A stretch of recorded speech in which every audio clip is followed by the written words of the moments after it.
नमस्कार साथियों, आप देख रहे हैं समाचार गैलरी और मैं हूं आपका अपना साथी हेमंत कुमार गुप्ता। साथियों, हमारा जागरूकता अभियान हम अपनी झांसी नहीं देंगे कोरोना, जिसमें हम आपके साथ विचार साझा करते हैं बुद्धिजीवी, समाज सेवी व जनप्रतिनिधियों के। आज हमारे कार्यक्रम में विचार साझा करने के लिए भारतीय जनता पार्टी के गरोटा विधायक श्री जवाहर सिंह राजपूत जी हमारे साथ हैं। विधायक जी, आपका स्वागत है हमारे कार्यक्रम में। नमस्कार। विधायक जी, जो प्रवासी मजदूर लौटकर आए हैं खासकर बुंदेलखंड में, तो उनके लिए जो मनरेगा और प्रधानमंत्री द्वारा जो गरीब कल्याण रोजगार योजना, जिसमें कम से कम उनको 125 दिन काम देने का वादा किया गया है, आप उसको कितना कारगर मानते हैं? इस कोरोना के समय में लगातार हमें प्रवास का समय मिला है और हमने भी जाके कई गांवों में देखा है कि जो प्रधानमंत्री की योजना है या योगी जी की योजना है कि जो हमारे प्रवासी मजदूर हैं उनको राशन कार्ड के माध्यम से, आधार कार्ड के माध्यम से, गेहूं, चावल या डीबीटी के माध्यम से उन्हें 1000 रुपये, या उन्हें जो गांव में काम है जॉब कार्ड के आधार पर। और हम समझते हैं कि सबसे ज़्यादा गरोठा विधानसभा में जॉब कार्ड अभी तत्काल बनाए गए और लगातार नाले का काम हो, सड़क का काम हो, कच्चे मार्गों का काम हो, गूल का काम हो, निरंतर लगातार काम इस समय हो रहा है। और जो प्रवासी मजदूर हैं उन्हें प्रत्येक को काम मिल रहा है और हम समझते हैं कि वास्तव में जो प्रवासी मजदूर हैं वो आज ये एहसास नहीं कर रहे कि हमें कोई रोजगार के लिए बाहर जाना पड़े। जो प्रधानमंत्री का, योगी जी का सपना है कि गांव के व्यक्ति को गांव में काम मिले, तो आज अधिकांश देखने को मिल रहा है कि प्रवासी मजदूरों को काम मिल रहा है। बताइए, एक चीज और है कि मौठ में एक तालाब का प्रकरण चल रहा है, उसमें आप पर अवैध खनन का आरोप लगाया जा रहा है, क्या मामला है पूरा? क्योंकि लंबे समय से बुंदेलखंड की संस्कृति रही है कि यहाँ तालाब, पोखर, नदी, नाले संरक्षण करने की, और वास्तव में बुंदेलखंड का तो इतिहास है और हम समझते हैं उसी के तहत मौठ का जो प्राचीनतम 150 साल चौपड़ा के नाम से तालाब जाना जाता था, जो पक्का सीमेंटेड बना हुआ था, कम से कम आज से 15-16 साल पहले उस तालाब पर कुछ दबंग लोगों ने, प्रभावशाली लोगों ने राजनीतिक संरक्षण पाकर उस तालाब को पाट दिया, उसको मार दिया, पूरी तरह बंद कर दिया। उससे कम हैंडपंप, कुएं, मोठ नगर के 4-5 मोहल्ले के पानी के लिए परेशान होने लगे क्योंकि उनका जल स्तर नीचे जाने लगा। और आज जब से योगी जी की सरकार आई तब से निरंतर अपन लगे हैं कि किस तरह से मोठ के तालाब को जिंदा किया जाए, लेकिन कहीं ना कहीं जिनकी नजर जमीन पर होती है वो कहीं ना कहीं व्यवसायिक दृष्टि से अपने स्वार्थों में कैसे हम कम्प्लेक्स बनाएं, कैसे हमारा कब्जा रहे, उसके निरंतर उनकी निगाहें थी। और हम समझे 3 साल में हमने जो काम किया, पहले तो प्रशासनिक तौर पर, शासनिक तौर पर और न्यायालय के माध्यम से उस जो व्यक्तिगत कागजों में हेरा फेरी करके दर्ज कराया था उसको सरकारी कागजों में, नगर पंचायत के कागजों में, राजस्व के कागजों में लाए। इसके बाद अपन ने एक एनजीओ के माध्यम से उस कार्य को प्रारंभ करने का प्रयास किया, लेकिन आप जानते हैं जिनकी निगाह केवल जल संरक्षण, वन इत्यादि इत्यादि जो वास्तव में ये प्राकृतिक स्रोत हैं उनको बंद करने का, उनको खत्म करने का हो। उसी तरह मोठ के तालाब को जो अपन जिंदा कर रहे हैं, दूसरा खत्म कर रहा है, जिसका कब्जा रहा उसे कैसे सुहाता। उसने आज खबर ली कि नहीं, तालाब को नगर पंचायत में हमारे जो चेयरमैन है उनके खास रिश्तेदार हैं माननीय पूर्व विधायक दीपनारायण जी के, उन्होंने उनके जरिए उसमें लगा दी कि साहब नगर पंचायत के बिना कैसे हो रहा है।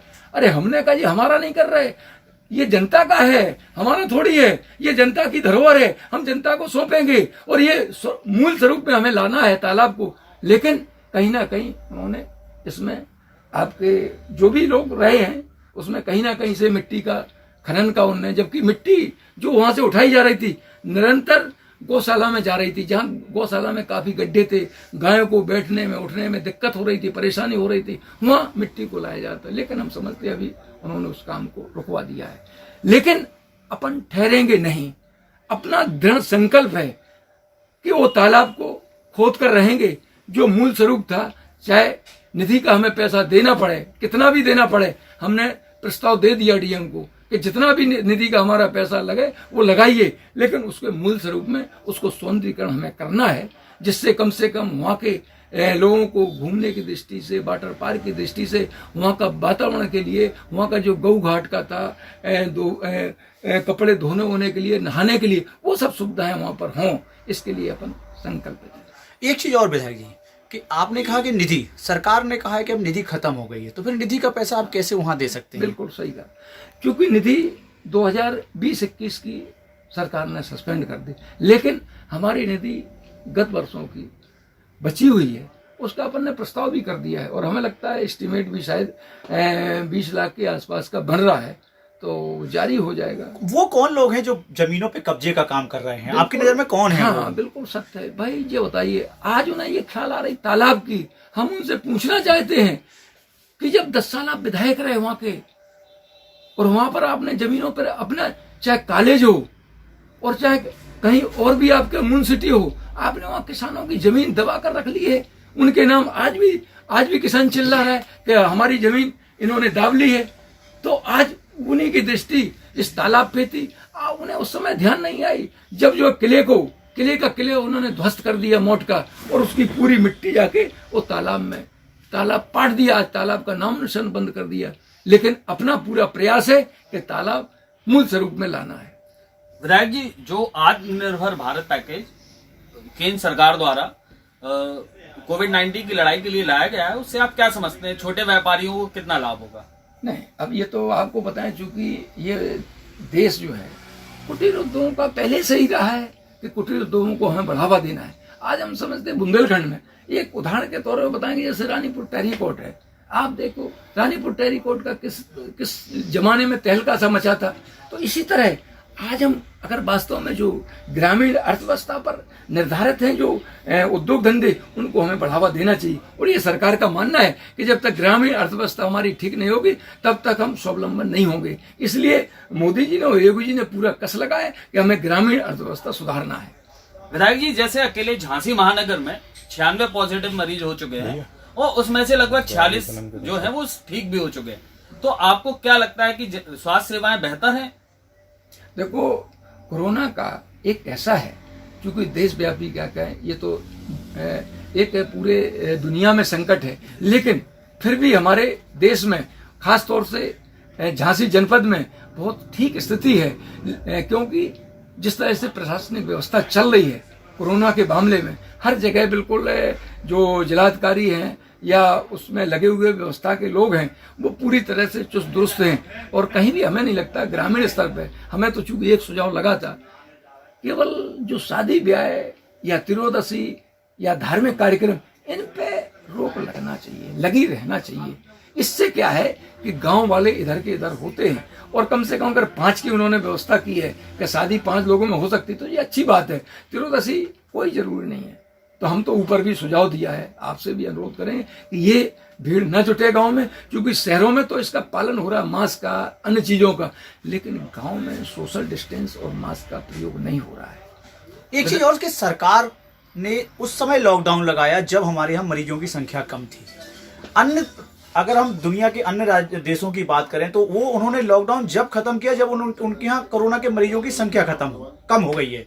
हमारे यहाँ लॉकडाउन जब खत्म हो रहा है, जब मरीजों की संख्या बढ़ रही है, तो क्या मानते हैं ये गलती है सरकार की? नहीं, ऐसा बिल्कुल नहीं है, क्योंकि इसलिए कि यहाँ की परिस्थिति उस तरह से नहीं थी जो दूसरे देशों की थी।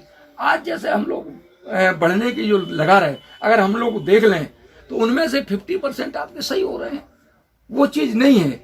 लेकिन लॉकडाउन बिल्कुल सही निर्णय था सरकार ने जो उस समय लिया था, और आज भी ठीक है, क्योंकि इसलिए कि हमारे पास भी इतने फोन आए कि लोग कहते हैं यार यहाँ फंसे हैं, अब बताओ कैसे निकले, हमारे लिए तो आप किसी तरह जुगाड़ करो, हमें घर वापस कर दो। तो इसलिए सरकार का जो निर्णय लिया बहुत जरूरी कदम था, और सही समय पर सरकार ने लिया, और सरकार बिल्कुल सही काम कर रही है, इसमें कोई दो राय नहीं है। क्योंकि कोरोना पॉजिटिव जो पाए जा रहे हैं वो केवल इक्का दुक्का सब जगह मिल रहे हैं, और हमें लगता है अधिकांश सही हो रहे हैं। एक चीज और सर, के आपके सदर विधायक ने भी जिले में अवैध खनन का आरोप लगाया है, आप भी समय समय पर अवैध खनन का मुद्दा उठाते रहे हैं। क्या लगता है कि अवैध खनन बुंदेलखंड में बंद नहीं हो रहा है? बालू माफियाओं का बोलबाला है। अवैध खनन बालू का अपन लगातार जब से विधायक बने हैं तब से लगातार नीचे से लेकर ऊपर तक, चाहे विधानसभा के अंदर अपन ने लगातार उठाया है। कोई ऐसा समय नहीं जब अपन ने अवैध खनन का नहीं उठाया। लेकिन है क्या कि चूंकि हमारे गरोठी विधानसभा में दसान नदी और बेतवा नदी है, दोनों किनारे बसने वाले गांव के लोग कहीं ना कहीं चोरी छिपे बालू खनन करते हैं। आज ही हमारी सीओ गरोठा से बात हुई है, उन्होंने कहा हमने तो दबस दी और 3 बजे जाके पकड़ा है। तो लगातार ये सरकार प्रयास कर रही, प्रशासनिक मशीनरी पूरी तरह से लगी है कि बालू खनन किसी कीमत पर नहीं होना चाहिए। लेकिन फिर भी जो हो रहा है उस पर सरकार की निगाह है, प्रशासनिक अधिकारी पूरी तरह से हम समझते काफी कुछ ये लोग कर रहे हैं और छापे डाल रहे हैं। अमित शाह जी ने भी परिवर्तन जब रैली हुई प्रदर्शनी ग्राउंड में तो उन्होंने कहा था कि अगर बुंदेलखंड का अवैध खनन बंद हो जाता है, देश के गृह मंत्री थे, तो बुंदेलखंड के हर व्यक्ति के घर में एक एक मारुति आ जाएगी। तो क्या माने कि अभी बुंदेलखंड जो है अवैध खनन बंद नहीं हुआ इसलिए घर घर मारुति नहीं आई है? नहीं, वो तो खैर ऐसा नहीं है। चूंकि उनका मानना ये था कि चूंकि बुंदेलखंड में गिट्टी का हो, बालू का हो, इतना खनिज है कि अगर वास्तव में ये बुंदेलखंड में समा जाए तो वास्तव में बुंदेलखंड में समृद्धि हो सकती है। लेकिन हम समझते हैं सरकार ने प्रयास किया, जैसे डिफेंस कॉरिडोर में आप देखिए कितने कितने बड़ा काम हो रहा है वहाँ पर, चाहे सौर ऊर्जा का मामला हो, चाहे बिजली का हो या अन्य किसी तरह हो, अधिकृत जमीन हो गई है। और हम समझते गरोठा विधानसभा में देखा आप, ये पहली सड़क होगी जिसमें कम से कम विश्व बैंक के द्वारा इतनी बड़ी सड़क बनाएगी, इतनी अच्छी सड़क है, नंबर 1 की सड़क होगी, चिरगांव से लेके गरोठा और गरोठा से मोती कटरा राट तक जा रही है। तो ये केवल पैसा ही लगाने की तो बात आपकी नजर में कौन है अवैध खनन कर रहा है? नहीं, अवैध खनन हम कोई पर्टिकुलर किसी इसलिए ऐसा नहीं है। कि गांव वाले कर रहे हैं या कोई और? हम ये कह रहे हैं अवैध खनन तो समय समय पर होता रहता है, लेकिन उसके खिलाफ भी अभियान सरकार न प्रशासनिक मशीनरी लगातार चलाती रहती है। और हम समझते हैं अभी आपने पढ़ा होगा, हमें आज ही बात हुई, आज की कह रहे हैं, हम कल की बात नहीं कर रहे। आज ही सीओ से हमने कहा नहीं बोले बिल्कुल जो मुख्यमंत्री का है वही हमारा है कि किसी भी कीमत पर, लेकिन बोले इतनी लोकेशन और फलाना ठिकाना लगाए रहते तो निश्चित तौर पे। तो क्या गांव वाले करते हैं क्या? नहीं, इसमें सभी लोग जो केवल गांव वाले वो सब नहीं है, इसमें चुनिंदा लोग होते हैं जो उसके पारंगत कहें जिन्हें, तो वो बदमाशी जैसे चोर चोरी करता है इसी तरह। आप जैसे विधायक, आप सत्ताधारी विधायक हैं, आप भी हैं, रवि शर्मा जी भी हैं, जब आप इतने आपको उसका विरोध करना पड़ रहा है तब अवैध खनन बंद नहीं हो रहा, तो आखिर क्या माने कि प्रशासनिक ढील है? नहीं, प्रशासनिक ढील नहीं, ये प्रशासनिक मशीनरी है। लगातार हम समझते अगर आंकड़े देखेंगे हम समझते 3 साल में जाने कितने ढेर सारे कम से करोड़ों रुपए इसी जुर्माने से आया होगा और ढेर सारे लोगों को जेल भेजा गया। अभी भी लिफ्टर का प्रयोग होता है खनन में, तो अभी भी हो रहा है, अभी वीडियो वायरल हो रहे हैं यहाँ। अगर हो रहा है तो उसके खिलाफ कार्रवाई हो रही है निश्चित। ये हमें तो लगता है लगातार ये प्रशासनिक मशीनरी काम कर रही है। विधायक जी, एक सवाल आम जनमानस की तरफ से कि सरकार के कहने पर लॉकडाउन में लोगों ने अपने व्यापार बंद किए, उसके बाद भी जो उनके ऊपर स्कूल फीस का दबाव है, दुकान बंद होने के बाद भी जो बिजली का बिल आ रहा है, तो आपको क्या लगता है कि इसमें रियायत देनी चाहिए सरकार को? क्योंकि एक आम आदमी लगभग 45% टैक्स सरकार को देता है। क्योंकि इस समय सरकार के पास आमदनी का कोई और दूसरा जरिया नहीं है, तो विकास के कार्य करना है, तो विकास के कार्य जब तक अगर इनकम सरकार को नहीं होगी तो विकास कार्य हमें लगता है अवरुद्ध होंगे।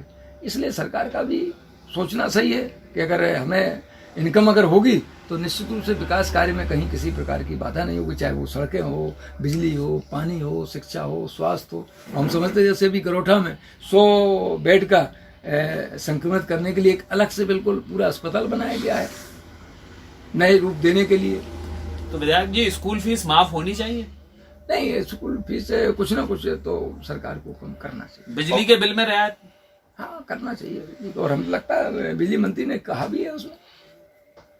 विधायक जी, एक अपील आपकी तरफ से चाहेंगे जनता के लिए कि कोरोना के प्रति लड़ाई शीघ्र से शीघ्र हम लोग जीत पाए, एक अपील आपकी तरफ से। बिल्कुल निश्चित मानना, हम सब मिलकर कोरोना के खिलाफ सोशल डिस्टेंस बनाते हुए जो भी काम कर रहे हैं या जहां भी जा रहे हैं, अगर हम लोगों ने वास्तव में सही अपना स्वयं पालन किया तो हमें नहीं लगता कोरोना आज नहीं हमेशा हमेशा के लिए दूर हो जाएगा। विधायक जी, हमारे कार्यक्रम में अपने विचार साझा करने के लिए हमारी पूरी टीम की तरफ से बहुत बहुत धन्यवाद।